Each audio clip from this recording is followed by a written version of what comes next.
So, welcome to the latest episode of Ramblecast. Yeah. Today we're talking 5.7. little bitty. Yeah, the Not 5.56. yeah, the not 5.56, but not Not 22 Magnum. not 22 Magnum, as it turns out. Kids, go run and hide. I've got this overpriced 22 Magnum.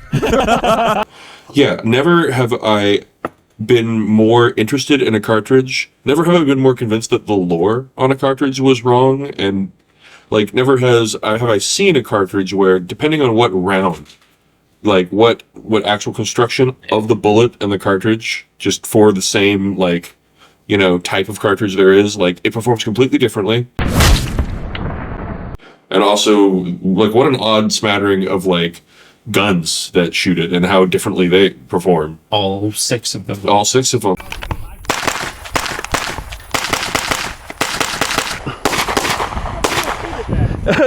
Yeah.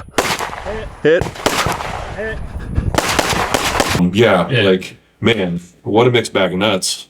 I mean, this being the default, I mean, it's Yeah. literally the namesake, if you will, Yeah. outside of the P90 Yeah, this family. So this is this. So I've been wanting to shoot a 5.7 in a match for so long, and we got the coolest version of the 5.7 to shoot. This is a 5.7 USG, a 5.7 United States government. So like, if Sam Fisher was issued a 5.7, it'd be this one.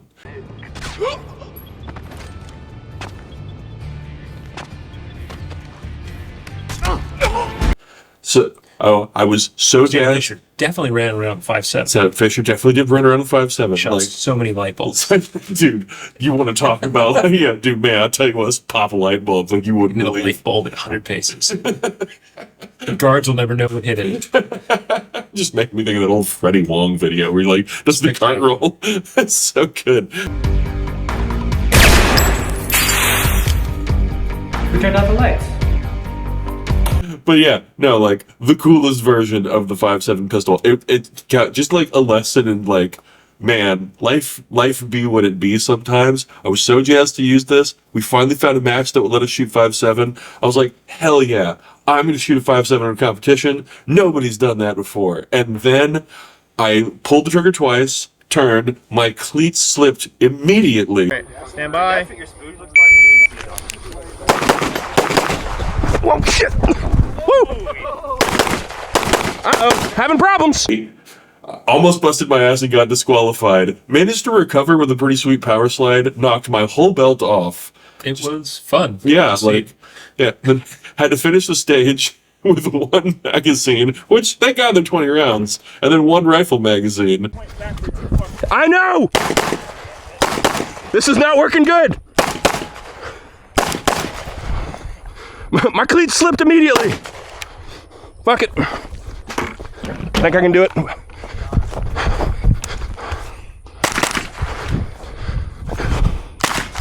Also in 5.7, which is funny.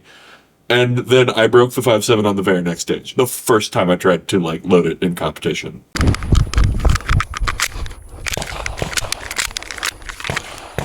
What happened to this?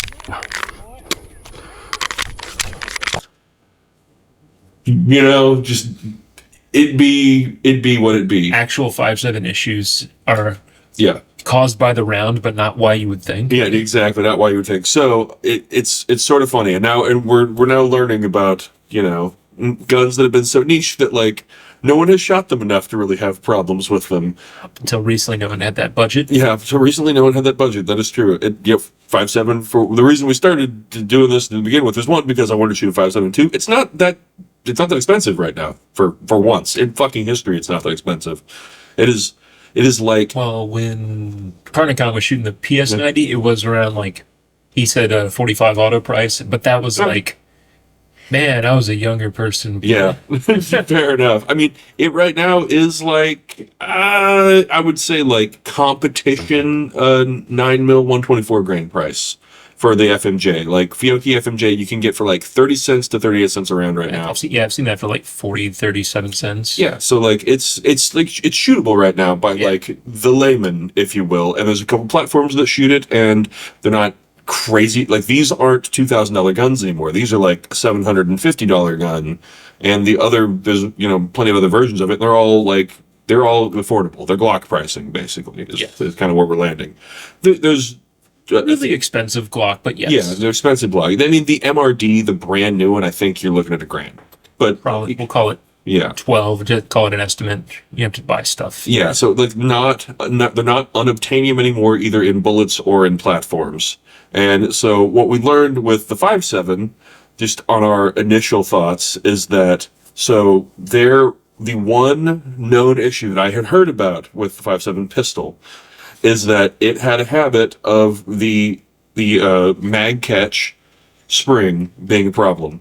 And that is exactly what happened to me the very first time I tried to load it in competition. The mag catch At speed. Yeah, at speed. Yeah, the mag catch spring was like a Y, the old original one, and it's a wire spring. It was a very thin spring. So basically these nice pointy rounds, if they load too far in there, can just go load a little bit far forward and go boink and just grab that freaking spring. It's literally like the clamp you put on the end of weights. Yeah. See, one of the things that could happen before was right as these rounds come up, that top round is canted a little too far forward. The old spring, right there where that round is, could snag and just sort of pop it out the top. See, this new one, it's bent and angled forward at the top, so it can't be snagged by these pointy little rounds anymore, which is very nice. It literally is. Yeah, and it can just huck that spring to the moon right off the top of the gun, which Wherever it went. or wherever it went. Never Still found on it. Earth, but it's just the field is slightly more precious metals. Just never found it. Tell you that much. Just clack, gone. $50 spring in the dirt. Kind of. Yeah, that was the other thing we learned is the replacement spring. They do have a replacement spring, and there once was a kit. They don't make the kit anymore, but you can buy the spring to fix this, and it is the single most expensive, like, just spring for a gun I have ever purchased. It was $75, like, tax and shipping, for a spring. Just a fucking leaf spring for a mag catch. I've never been angrier hitting an order button. Hell yeah. Yeah, and but what the new spring does do is not only does it replace the spring we lost, but also it is way more robust. It fixes the problem. It actually up the top where We say that. It really seems like it would. it really seems like it will. We haven't gotten to mess with it yet. I've just design wise, I see why what happened, and I see how the new one fixes that. It at the top, when it's a much thicker spring, it gets into the part for the mag catch. It takes up more of that space. It's a lot heavier. It's in there a lot more solidly. And also at the top where the round would hook it, it is just curved forward. So just miss it. And then also, because this is a USG, this one is not actually designed to take the upgraded spring. So I had some of the gunsmiths over at Collector's Firearms here in town did like a pretty cool mod on the spring where they took off a part of one side of it and got it to fit in the this little rested slot that it has for the mag catch spring in this one, and got it to interface with the original mag catch. So it is in there. It is in there in like a really, really robust, much, much better way than the original spring was, or honestly than the replacement kit thing would have been. Now the mag release on these has always been reversible. This one's not reversible now because of the little modification they did, but man, just looking at it from a mechanical standpoint, it's a way better setup. So we'll get to retry this one. The thing that I did not expect to actually be interesting at all or good at all is this thing.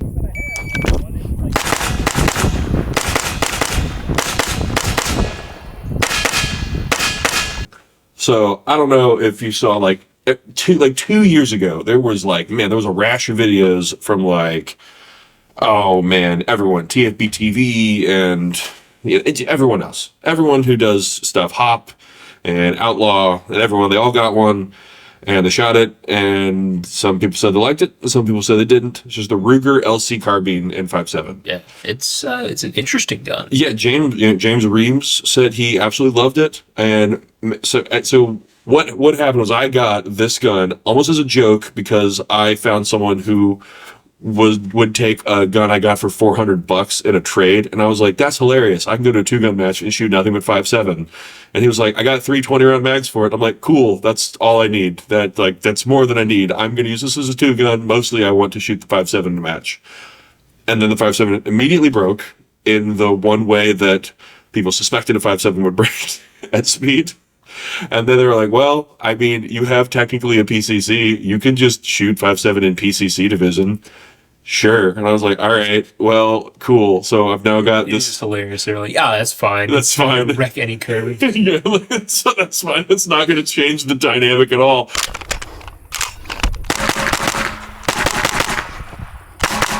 I was like, well, I got this gun. I got it as a joke, and I have 3 20-round magazines for it. Well, we'll just kind of roll the dice, and hopefully we make something out of the day. And I won PCC division by a lot.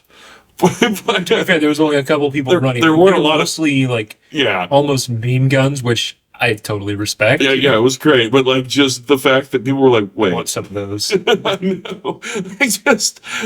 The match they It's were.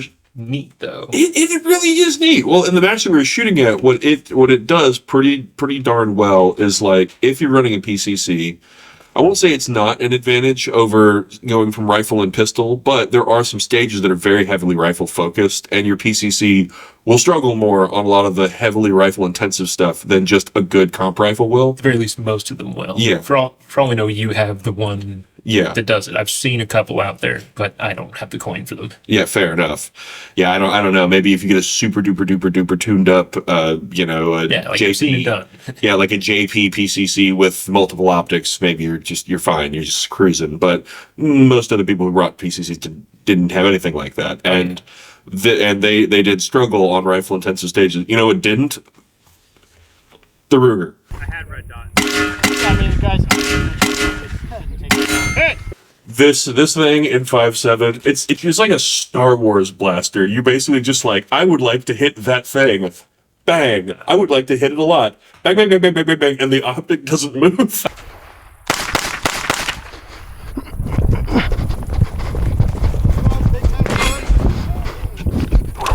Keep returning. Hit! Oh yeah, no. Between the two, these are like the old NES zappers from Duck Hunt. Yeah. There's no recoil. It's just a really loud sound effect. Yeah, it's just And then maybe a ping. the speed at which you can hit targets with this thing it's comical. Like, Oh yeah, it's I- for like a bone stock gun. I know with a stock trigger and stock 20-round mags. I mean, like I went back and looked at all the scores afterwards, and I did have some like massive penalties. That I literally struggled with the 5.7, broken in the middle of the stage for like a full 25 seconds. And also like the stage before that, literally knocking my belt off and just having to like make decisions on what targets got gas and what didn't. Like if I just run this as my PCC, removing all the penalties, I might have just placed first overall for the whole event. Again, running this solo is, I'll say it right now, Yeah. it's borderline cheating. It's pretty cheating. Yeah, it's just If not absolutely. absolutely. The fact that they were cool with it, I'm so happy that it worked. I'm so happy they were. What's going to end up happening is I'm going to get someone. So my one gripe with this gun, other than the trigger is a little spongy, but just there's no recoil, so who cares? Doesn't matter pretty much. But it only has 20-round mags because it literally is just Shucks. yeah. It's the Ruger pistol lower basically with this huge rifle upper with like a pretty damn good barrel in it. We took this out to my ranch and we set it up on a 100-yard target, and we had someone shoot a 1.1 MOA group with it with just this Vortex Huey, just an open sight hollow. Okay, for a $900 5.7 gun. No, it shows up for what it does. Yeah, like okay, like if they made 40s for this, it would literally be like like this match that they learned to go shoot 5.7. And if I had 40-round magazines for this, and I was like, I'm gonna bring that again, they'd be like, damn it, we have to all shoot 5.7 or he just wins now. I would say if they would start allowing 5.7 guns like this in comps, 5.7 just needs its own category. It does. I would love to see people like crazy good at this, shooting these. Oh. Just the mug zapper gun. Like, exactly. It feels like a Star Wars gun. It's Yeah, literally it's it's crazy. literally like a Star Wars laser rifle. There's just no recoil. It's just like I would like It to actually hit hits that. things. Yeah, it actually hits things. Yeah, like it runs on gas. and also like I put a few hundred rounds through this thing at this point, and not a hint of a hiccup, not a jam, misfeed, like nothing. It just runs. It runs it's fine. trucking. And well, and what I found too is taking both this apart and the 5.7 apart after the match, and before the match, I put, I don't know, 350 rounds through the 5.7. So I was like, well, okay, I got a match. I'm gonna take it apart and I'm gonna clean it. And like you open it up and you're like, the gun looks new. There doesn't look like anything happened here. Runs super clean with the ammo. Yeah, well, so the ammo has to be super high quality and use very, very high quality powder. And be lubricated. Yeah, and be lubricated, and also it's very, very high pressure inside the gun. I mean, the one thing that's very, very funny about 5.7 is you shoot it and you watch the casing just go just to the moon. We were shooting it we were sighting this thing in a barn with in a big open metal barn, and like the wall is 20 yards to my right, and every time I pull the trigger I just hear it go bang bang, just bounce off of stuff.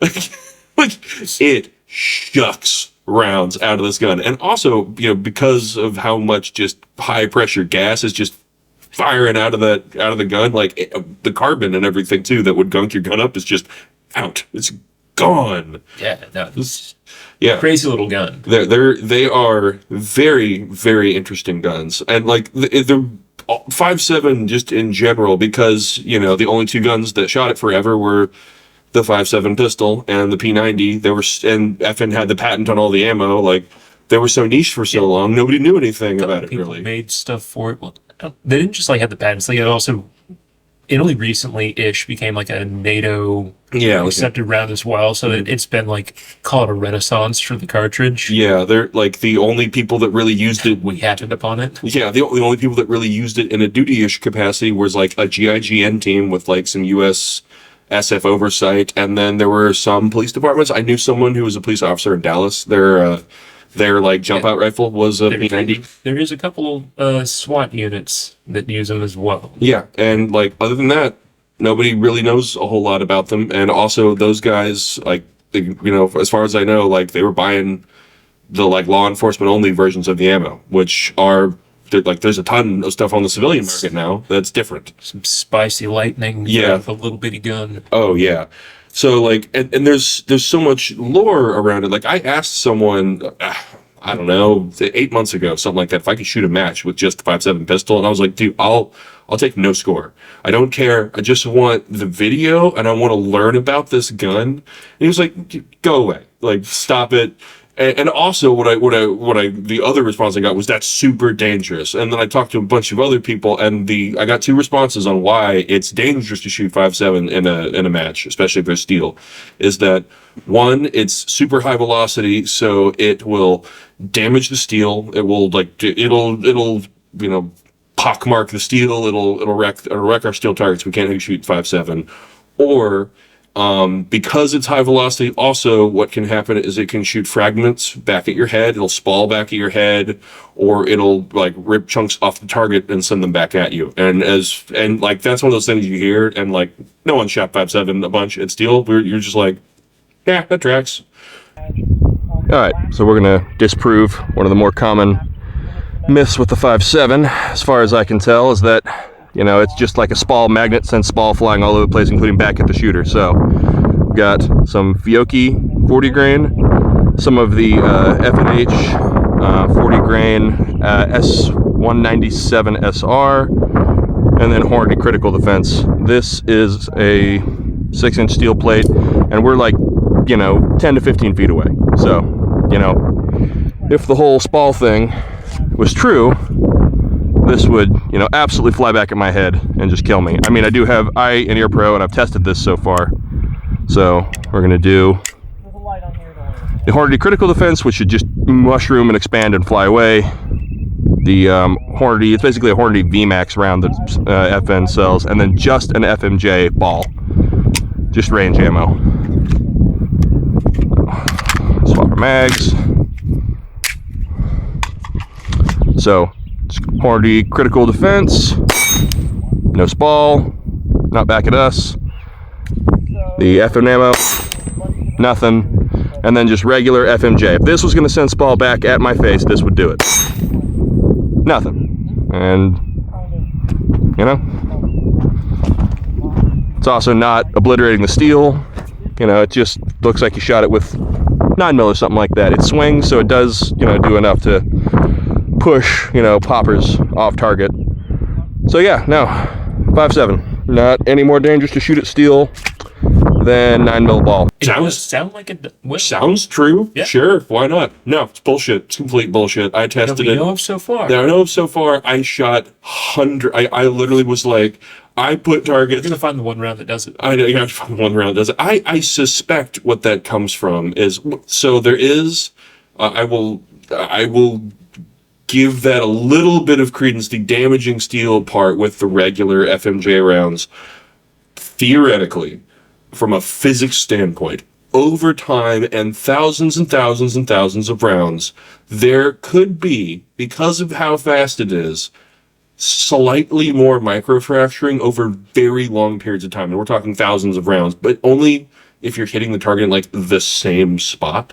So like maybe if you had a steel popper and you shot a whole season of 5.7 at it in USPSA and a bunch of them hit exactly the same spot. You know, Ben Stoker shooting in 5.7. Yeah, maybe theoretically there's a possibility that could slightly increase the chance of spall incident. Also, you can completely negate that if you just take a belt sander to it at some point over the course of a year. And then it literally will never be a problem. Also, the mathematical possibility of it being a problem is very, very minimal anyway. So, you know, okay, but I'll just go with it. It doesn't meet power factor. It doesn't meet power factor. It doesn't meet power factor if you're shooting USPSA. But also, there's a lot of two-gun out there that power factor is the thing. So, okay. Like, I would someone pointed this out. They're like, well, yeah, but the recoil on 5.7 is really low. I'm like, yes, on this duty style 5.7 handgun, yes, it is lower than a Glock. It is not lower. Like we were shooting a match with a dude who had an Infinity, which is already a comically expensive handgun, and he literally, what did he have, like a 4-pound recoil spring? I don't remember what it was, but he had a really, but yeah, no, I think he had an Atlas. The other dude had the Infinity. Yeah, I just remember he was talking about his setup, and it was like, it had like a 4-pound recoil spring or something comical, balanced against like a 28-pound hammer spring to create this like very specific balance of like energy transfer through like the gun, busting the back of his hammer apart too. Yeah, and he was balancing it with like very specific rounds, and like to create this scenario where it had no recoil in a gun that would be limited optics. I'd say recoil felt to him because he balanced it to like the way it worked. It's like the way I grip the gun, the way I shoot it. It works like that. Like, but I remember it was his hammer that looked like the old Chief Special gun, where it's just like milled off on a double single. But also the way he had that gun set up, it would fit in. It was a USPSA limited optics gun, which would just fit if you're shooting 2-gun and like 2-gun tactical. Yeah, because it's just a pistol with an optic. 1, 2. Yeah, it would just like literally any gun you want. Yeah, clearly any gun. Like who cares if you're shooting this versus that guy? That guy probably has less recoil than this. This has less recoil than a Glock. Yeah. Doesn't have less recoil than like a Staccato XL. Like, yeah, okay. I don't know if I don't in the land of the Giga Gamer guns, I don't 5.7 is not giving you like a comical advantage there in a handgun. You know, if you were to somehow make one that was like all gamered out like that, like okay, probably. But the closest there is to even attempting to de-recoil 5.7 is the M&P 5.7, which we're definitely going to get our hands on at some point, and it has a rotating barrel system that supposedly takes some of the, you know, already not substantial, some of the bite, this massive bite of 5.7 out of the gun. But that's as far as any cartridge platform for the cartridge has gone to take the recoil out of 5.7. Like in the land of gamer guns, I don't think it matters that much. When the land of 5.7 take the recoil out, I don't think it matters much. Yeah, fair enough. Like this is a plastic gun. It is. It has no recoil. This is the gun they talked about in Die Hard. Luggage. That punk pulled a Glock 7 on me. You know what that is? It's a porcelain gun made in Germany. Doesn't show up on your airport x-ray machines here, and it costs more than you make in a month. Yeah, this just goes through airport. Like, it still won't, but that's what they were thinking the guns were like at that point. All I know at this point is that the lore, it needs new lore. The lore isn't the lore. Like, what people think about the cartridge just isn't correct. It's not. It is not overpriced 22 Win Mag. It is not a super spall cannon. It's not Special purpose 22 Win Mag. Yeah, special purpose 22 Win Mag. It is not the cop killing, armor defeating mega bullet. It like SS-190, even the like super duper NATO spec armor piercing purpose made round is an aluminum penetrator. It will not stop. It will not do anything to a rifle plate. These are the super common, the FNH ones. These are the blue tipped ones, and arguably probably the best for like hitting something that's made of meat. And it's just a custom VMAX round. It will just splat. It'll just splat on anything. Deck a groundhog. Yeah, dude, I hit a rabbit with one of those. Homie, it's a rod from God. Did some somersaults, and he wasn't on this plane anymore. But Most of them. yeah. Like, boy, I'm gonna have to find something more substantially meaty that's like a people analog, and then try that out just to see what would be happening there. Call that a hog. Call that a hog. Yeah, we're gonna find a meat tractor. We're gonna try and shoot it with this fancy bullet. But yeah, I mean, I am convinced that what we've all been told, and it's not even what we've all been told about 5.7. It's just like a couple people shot it. They shot very specific versions of it and wrote some stuff down, and then they were like, "Here's the lore," and everyone was like, "I can't afford to shoot that, so sure, sounds right." Like, Yeah. if anything, that justifies me not trying to. Who cares?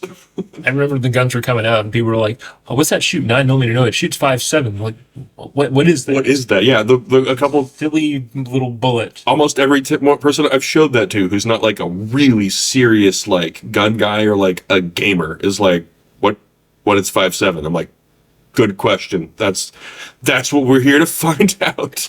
It was an answer to a problem they designed. Yeah, it was an answer to a problem they thought up in their head. But It's the deadliest warrior thing. Like, FN 5.7, the armor-piercing pistol. Also, 20-round magazine holds the bullets able to achieve like 11 billion miles per hour. well, and I will say, like, it also, they did build a round with the gun to do that kind of. Like, they were worried about Russian body armor, which is garbage, and the SS-190 with an aluminum penetrator. The fact that Russian armor exists doesn't mean it exists in the field. It's also true. That's a different story. It turns out they're wearing, like, egg crates and stuff in their plate carriers, Yeah. but even if they're the special boys and they get the, they're like titanium plates that aren't really armor thrown in them. Yeah, like, sure, SS-190 will go through that. Oh, yeah. No, Also, will like anything. this still needs new lore. Like, 5.7 didn't catch on because Lockheed Martin knew it would end all of the wars. So they banded together with the rest of the war tribe. They got together and with, said 5.7 shit can't exist. big 9mm got together and was like, no, you don't need the fancy fast space bullet. Parabellum means make ready for war. Or something. Or something. It's Latin. But it really does do, like, depending on the bullet, like, the FMJs don't do what the AP rounds do. Oh, yeah, the AP rounds, it can penetrate a M1 Abrams tank. Yeah. You don't have to fire it. You can just push it through. push it through. But the FMJ, it turns out the FMJ rounds are just copper-coated lead, and if you shoot steel... So it's an FMJ round. Yeah, so it's an FMJ round, as it turns out. And it's a real fast FMJ round, so if you shoot steel with it, instead of annihilating the steel and causing a huge spalling problem, it just goes poof. Yeah. It just turns into metal fairy dust. 223 special. Yeah. Or maybe it's the 223 wild.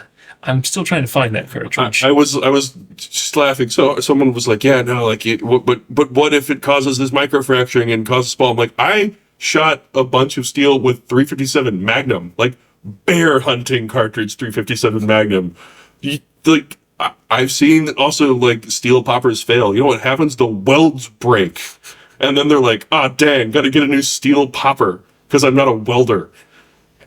And they Or I need to find a welder. Or I need to find a welder. Like the surface microfracturing over 9 billion rounds of something that goes 200 FPS faster than 9mm or whatever. Essentially, you're still getting your money for whatever steel you're shooting at. Yeah, it's not going to degrade your steel in a way that is meaningful faster than anything else you're shooting at it. No. Anything. That like When you literally, get some real armor piercing. as far as I can tell, like someone who was an engineer and couldn't help be autistic was like, well, yes, technically at this speed, this technically would cause microfracturing over this period of time and plasticity deformation, and some lawyer was like, right. More damage over time. No. And just, or, and an also, laws are made. and then he passed that off to an insurance adjuster, and that guy was like, good decision. No. And just no one, and everyone else was like, ask the niche bullet anyway, who cares? Like, no one even thought to check into any of that. Because why would Legend they? has it they still don't. Yes, they still do it. It's left up to a couple idiots on the internet with a 5.7 and like some dreams or nightmares. Who knows? Vaguely a budget. Vaguely a budget, kind of. Like, yeah.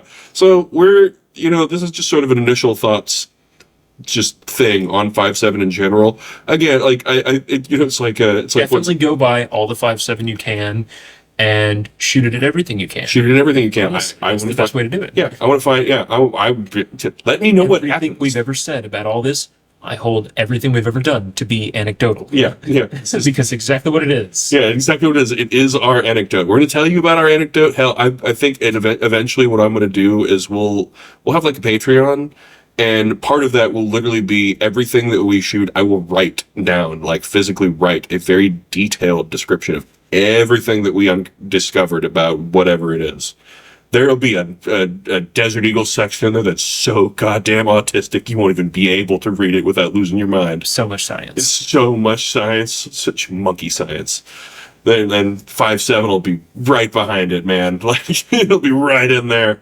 We're gonna do. Yes, we went from one echelon power factor to like none. We went from all the power factor to none of the power factor. Change to like what's it like 900? Oh, not even. Oh yeah, like this, the specialty VMAX round, like defensive ammo, 9900. This FMJ, this is the 40 grain FMJ, so it's got a little more ass. You're like 95. The 27 grain, which like there's a lot of 27 grain 5.7 out there, which man, it's cooking fast, but also it's like, beep, like It's the stuff when it flies 80. out there, like you hit 60 yards and it's like falling out of the air. Yeah. But what we all, I mean, also that was another part of the lore. They were like, at 75 yards or 50 yards, there's absolutely no way that 5.7 will knock poppers down or knock poppers off, knock plates off of this or knock the plate rack down. I'm like, it turns out, yeah, it's a bullet. And, even if so let's say 9mm does 100, let's make this like a video game. Let's say 9mm does 150 HP damage and 5.7 does 112. Yeah, it's not the same. Also, plates and people might have like 80 HP, so it doesn't really matter all that much. It's enough. It's enough to do stuff that guns do. Yeah. Turns out things that got hit with a bullet, and not like 22 got hit with a bullet, and it just kind of works. Funny how that works. We're gonna shoot a lot more stuff with it, and that's gonna be very interesting. But yeah, no, like that again. It's like the only thing I know at this point is I don't like coleslaw. The only thing I know at this point is the lore isn't correct. And we're gonna make some new lore. Yeah, we're gonna make some new lore. We're gonna be really, really autistic about it. We're gonna create some. We're gonna discover some things. Some things that big 9mm won't keep us down. 5-pound gummy bears that Fat Electrician's been shooting. Heck yeah. Will it stop a 5.7? Will it stop a 5.7? I mean, honestly, probably no, but the inside of that gummy bear is going to be like scrambled eggs and upset. No, this thing's really bricks. I've held one before, like, and someone bought one. We were at like some giant gas station that sold them as like a novelty. Giant 5-pound gummy We were just like on a trip and we're like, That's terrible. Give me. Add to cart. None of us wanted to eat it, but we just had it there. We're like, it's 5 pounds and just Gummy. I guess something. I think if we eat it, we'll die. I guess we should just shoot it. It feels like a sack of like see-through concrete. This thing, I don't know what this is, but it feels like an active threat. I'm gonna put bullets in it. It's like a video game enemy from the NES. But yeah, no. So 5.7. Man, yeah. The things that you've heard about it are wrong. That's all I know. Call your local congressman and ask him what they think about Ask them what 5.7. they think about 5.7. Call up all the people at Big 9mm and tell them why have they been lying to us about 5.7. We don't know how they've been lying to us yet, but we know that in some way we've all been told things that weren't true. Oh, absolutely. Or, yeah, absolutely.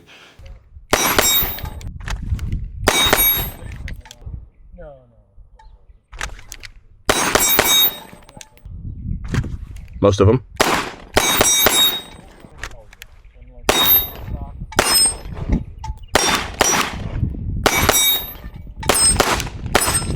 Maybe, I don't know, like, just, well, yeah, like, no one knows. No one knows. No one shot enough of it at things. We're gonna shoot more of it at things. So, yeah, that's where we're landing. Like and subscribe, I guess. There's gonna be a lot more of this. A lot more of this.